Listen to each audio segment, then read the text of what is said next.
¿Qué hubiera sucedido si Atahualpa, al que muchos consideran el último emperador inca, no hubiera caído prisionero en manos de Francisco Pizarro? ¿Podría el imperio inca haber sobrevivido a la invasión española y de esa manera consolidar aún más su poder? ¿Y si, en lugar de Atahualpa, hubiera sido Huáscar quien gobernara el Tahuantinsuyo al momento de la llegada de los conquistadores? Imaginemos por un momento que Huáscar no hubiera sido ejecutado en las intrigas de poder dentro del imperio. Aunque derrotado en una guerra civil, Huáscar tenía el liderazgo y la legitimidad que muchos seguidores del Tahuantinsuyo consideraban su verdadero emperador. ¿Cómo habría enfrentado Huáscar la llegada de los españoles? ¿Hubiera logrado reunificar el imperio o su reinado habría sido aplastado por los conquistadores?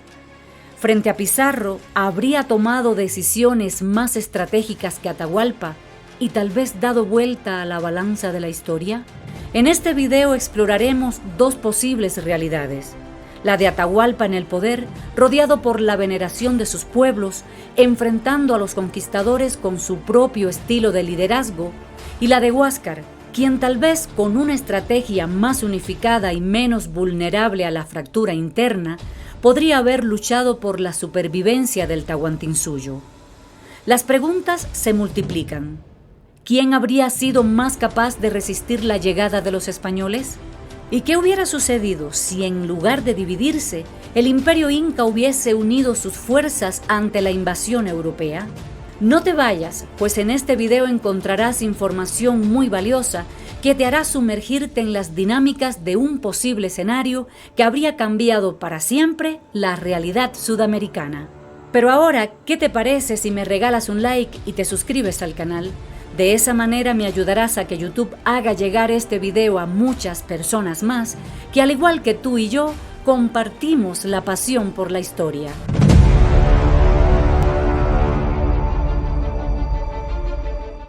Nada en el mundo podía preparar al Tahuantinsuyo para lo que sucedería aquel 16 de noviembre de 1532. Atahualpa, quien soñaba coronarse señor de los Andes, después de declararse vencedor de una guerra civil sangrienta y aclamado como inca por sus ejércitos en el norte, entró en la plaza de Cajamarca confiado, majestuoso, rodeado por miles de guerreros que aguardaban fuera de la ciudad. No sabía, y quizás nunca imaginó, que estaba a punto de ser traicionado no por un ejército, sino por un puñado de hombres y por una estrategia tejida entre silencios, cruces y pólvora.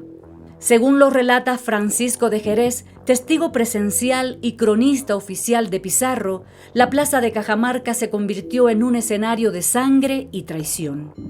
Pero años después, el inca Garcilaso de la Vega escribiría desde la memoria de los suyos que aquel día no solo fue el inicio del fin del Tahuantinsuyo, sino una herida abierta en la historia del continente. El encuentro fue una trampa disfrazada de diplomacia. Los españoles, encabezados por Francisco Pizarro, lo esperaban ocultos tras los muros, armados, nerviosos y con órdenes claras. El padre Vicente de Valverde, fraile dominico, se acercó a Atahualpa con una Biblia en la mano y una exigencia: que aceptara la fe cristiana y se sometiera al rey de Castilla. El inca, confundido, tomó el libro, lo hojeó sin entender y lo arrojó con desdén al suelo. Fue la señal. Las campanas sonaron, los cañones tronaron y la historia cambió para siempre. Lo que ocurrió después no fue una batalla, fue una masacre cuidadosamente planeada. En menos de una hora, miles de guerreros incaicos fueron aniquilados sin haber empuñado sus armas. Atahualpa fue capturado no en un acto de guerra, sino en un golpe maestro de traición. El Hijo del Sol, el hombre más poderoso de los Andes, fue reducido, encadenado y humillado sin haber comprendido del todo por qué. ¿Cómo pudo un imperio tan vasto caer ante tan pocos? ¿Sabían los dioses que el ciclo estaba por cerrarse esa noche? ¿Pero qué hubiese pasado si Atahualpa hubiese podido evitar su captura? ¿Hubiera movilizado a su ejército para confrontar a los españoles contando con el apoyo de sus aliados? Muy posiblemente. Esta resistencia podría haber retrasado o incluso alterado la conquista. aun cuando la llegada de los españoles con tecnología avanzada y tácticas militares superiores habría presentado desafíos significativos para las fuerzas incaicas. Imaginemos por un momento que Atahualpa, sospechando de las intenciones de los recién llegados españoles, hubiera tomado medidas para evitar su captura en Cajamarca. Con un ejército que algunos relatos sitúan entre 40.000 y 80.000 hombres, incluyendo 5.000 bajo el mando de su medio hermano Rumiñahui, Atahualpa disponía de recursos militares significativos. Anticipando posibles traiciones, Atahualpa podría haber hecho un estratégico despliegue de sus fuerzas y habría ordenado el emplazamiento de sus tropas en puntos claves alrededor de Cajamarca, controlando accesos y asegurando rutas de escape, lo que hubiese dificultado cualquier intento de sorpresa por parte de los españoles y estableciendo patrullas y sistemas de alerta temprana. De esa manera, hubiera garantizado la detección de movimientos sospechosos de los españoles, permitiendo una respuesta rápida ante cualquier intento de emboscada. Además, aprovechando el conocimiento del terreno, podría haber ordenado la construcción de fortificaciones temporales en puntos estratégicos, dificultando el avance de las fuerzas españolas y proporcionando defensas naturales contra posibles ataques. En lugar de acudir personalmente a la cita en Cajamarca, Atahualpa podría haber enviado una delegación encabezada por generales de confianza, manteniendo su presencia en el campamento principal y reduciendo el riesgo de una emboscada. Otra buena estrategia que hubiera podido llevar a cabo habría sido fortalecer relaciones con tribus vecinas, asegurando su lealtad, y de esa manera habría contado con refuerzos adicionales en caso de conflicto, ampliando su capacidad de respuesta ante cualquier amenaza. La estructura política del Tahuantinsuyo, basada en una compleja red de caminos, sistemas de mensajería y una administración centralizada, habría facilitado una respuesta coordinada ante la llegada de los españoles. Estas estrategias, combinadas con la férrea disciplina militar incaica y el conocimiento del terreno, podrían haber permitido a Atahualpa eludir la captura y mantener el control sobre su imperio, alterando así el curso de la historia. Pero ahora imaginemos otro escenario. ¿Y si en lugar de Atahualpa hubiera sido Huáscar quien gobernara el Tahuantinsuyo al momento de la llegada de los conquistadores españoles? ¿Qué habría pasado si Huáscar, legítimo heredero del linaje imperial, no hubiera sido ejecutado en las oscuras riberas del río Andamarca por orden de su hermano Atahualpa y, en cambio, hubiese logrado retomar el control del Tahuantinsuyo, reunir a sus aliados del Cusco y del Collasuyo y plantarse como el único Zapa inca frente a los barbudos venidos del mar? Huáscar, al ser educado en esta estructura, habría podido movilizar recursos y comunicarse eficazmente para evaluar y responder a la amenaza extranjera.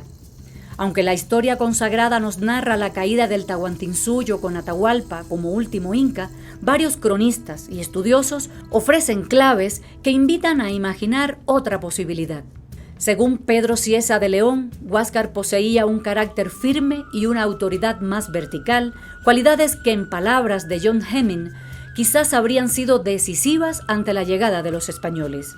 El inca Garcilaso de la Vega, por su parte, no oculta cierta simpatía por la causa de Huáscar y recuerda que muchos en el Cusco aún lo consideraban el legítimo heredero del trono solar. Entonces cabe preguntarnos, ¿hubiese cambiado el destino de un imperio si Huáscar, más previsor y estratégico, hubiese recibido a los hombres del hierro? ¿Huáscar los habría observado desde la distancia y sospechado que aquellos hombres no eran ni dioses ni enviados del sol? ¿Habría descubierto quizás sus tácticas, sabido de su codicia y de sus mentiras? Su carácter era más autoritario, pero también más estratégico y desconfiado. ¿Acaso habría negociado con ellos? ¿O habría incendiado los puentes antes de permitir que se acercaran a su gente? ¿Y si en lugar de una emboscada en Cajamarca, hubiésemos presenciado una emboscada en la que los españoles hubiesen caído? ¿Hubiese optado Huáscar por un golpe fulminante, una alianza con los pueblos del sur y una guerra abierta antes de entregar un centímetro de tierra sagrada? El mundo pudo haber sido otro. Tal vez no habría oro derretido en cuencos para pagar un rescate. Tal vez no habríamos perdido el alma del imperio antes de que la batalla empezara. Lo cierto es que Huáscar, hijo legítimo del Inca Huayna Cápac, había ascendido al trono en 1525, enfrentando desafíos internos que pusieron a prueba su liderazgo. Tras la muerte de su padre Huayna Cápac, el imperio inca se vio sumido en una guerra civil, lo que desencadenó en un imperio dividido entre Huáscar y su medio hermano Atahualpa. Esta contienda debilitó significativamente al imperio, con estimaciones que indican alrededor de 1 millón de muertes en ambos bandos. Si Huáscar hubiera consolidado su poder antes de la llegada de los españoles y hubiese vencido a su hermano Atahualpa en un intento por proteger su imperio, tal vez habría buscado establecer relaciones diplomáticas o incluso alianzas con los españoles, evaluando las intenciones de los forasteros e intentando comprender sus intenciones y sus capacidades. Tal vez hubiese organizado una defensa militar contra los conquistadores, aprovechando el conocimiento del terreno y las tácticas de guerra adaptadas, aún con el riesgo de enfrentar una potencia militar superior. O en última instancia, podríamos pensar que Huáscar, el máximo líder del Tahuantinsuyo, habría optado por una adaptación cultural, integrando ciertos aspectos de la cultura y tecnología españolas, y modificando la estructura social y política incaica, pero manteniendo elementos fundamentales de su identidad. Es muy posible que su educación y posición como hijo legítimo del Inca Huayna Cápac le habrían otorgado una perspectiva diferente sobre la amenaza que representaban los conquistadores. Pero, ¿qué crees tú de todo esto? La figura del Inca Huáscar, sin dudas, representa una bifurcación en el camino de la historia del Tahuantinsuyo. Su liderazgo, influenciado por las circunstancias internas y las presiones externas, podrían haber llevado al imperio por diferentes sendas al encuentro con los conquistadores. Explorar estos escenarios alternativos nos permite reflexionar sobre la fragilidad de los imperios ante cambios inesperados y la complejidad de las decisiones políticas en momentos de crisis. ¿Quién habría sido más capaz de resistir la llegada de los españoles? Eso nunca lo sabremos. Pero yendo mucho más allá de estos dos posibles escenarios, existe otra interrogante mucho más interesante. ¿Qué habría pasado si Huáscar y Atahualpa, en vez de enfrentarse hasta la destrucción, hubieran comprendido que la unidad era más poderosa que cualquier corona? ¿Y si en lugar de empuñar sus lanzas entre sí, hubieran sentado las bases para un gobierno compartido, o al menos para una tregua nacional en nombre del bienestar de los pueblos que lo seguían? En términos puramente estratégicos, la unidad habría ofrecido una ventaja considerable.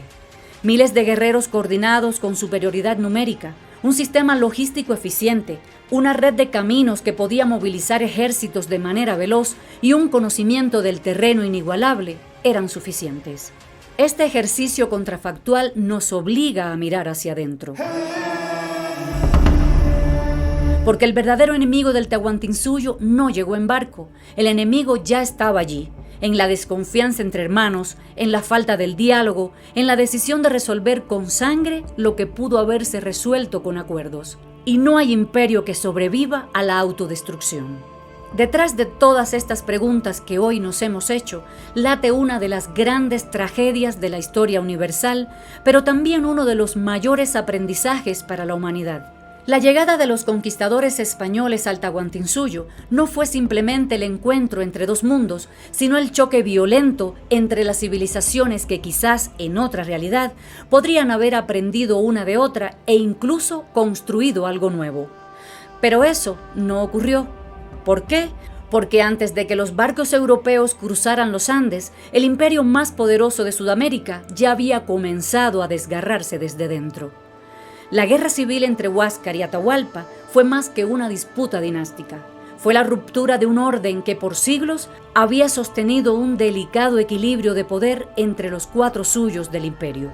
Fue la expresión de heridas internas no resueltas, de diferencias regionales, de ambiciones personales, de la ausencia de mecanismos diplomáticos eficaces. Mientras los hermanos se combatían sin tregua, las fronteras del Tahuantinsuyo quedaban abiertas, vulnerables, y los dioses del cielo incaico guardaban silencio. En ese momento de fragilidad llegaron los forasteros, extraños, violentos, codiciosos, pero también organizados, astutos y decididos. Y ante ellos, el imperio dividido no pudo resistir. Hoy, medio milenio después, seguimos viendo ese mismo patrón repetirse en el mundo. Naciones que se fragmentan por conflictos internos, guerras que estallan porque no se elige el camino de la palabra, líderes que prefieren la imposición a la cooperación y pueblos enteros que pagan el precio de no haber aprendido de la historia. En el fondo, no se trata solo de los incas o los conquistadores, es sobre nosotros, sobre los caminos que elegimos ante el conflicto, sobre si construimos puentes o levantaremos muros. Porque como decía un antiguo proverbio andino, cuando el cóndor y el puma se enfrentan, los valles tiemblan, pero cuando vuelan juntos, los cielos se abren. Gracias por acompañarme hasta aquí, pero antes de irte, no olvides regalarme tu like, suscribirte y compartir. Te leo en los comentarios.